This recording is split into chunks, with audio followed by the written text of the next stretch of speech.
decided to go check out a movie that it's been on my radar, and I have mentioned it a few times, so it may sound familiar to you, and it's called The Night House.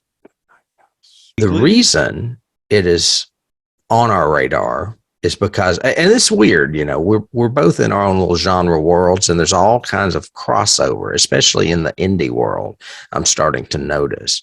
Mm-hmm. This one was directed by David Bruckner, who also did The Ritual, which is a movie we considered covering but didn't on our first season. That's a Netflix movie. Yep. And then he did the Hellraiser reboot for Hulu last year. Mm-hmm. It's written by Ben Collins and Luke Piotrowski, and I was like, those names sound familiar to me. Well, not only did they write the Hellraiser reboot, they also wrote that movie Super Dark Times that I talked about in a genre topic several movies back earlier this season. Yeah. Not necessarily a horror movie, but a really dark movie for sure. Super dark. This movie is dark too. That's why it's called The Night House. It is about a woman that is deeply depressed and trying to find answers for the reason her husband committed suicide. He basically blew his brains out. She didn't see any of this coming. She goes to this lake house they have where I guess they both lived, but maybe he lived there more than her. I don't know. And she starts uncovering things about him that she knew nothing about. And it goes really dark as well.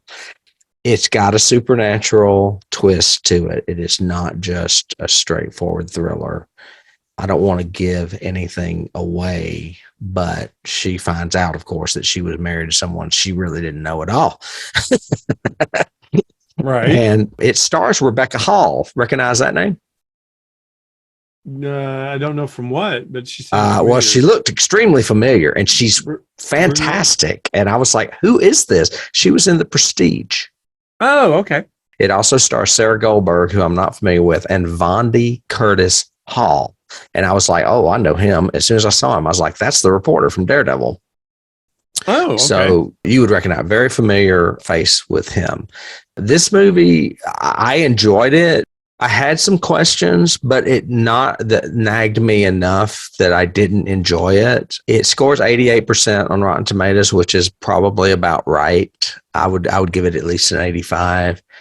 Yeah. So The Night House is what I did in my genre week.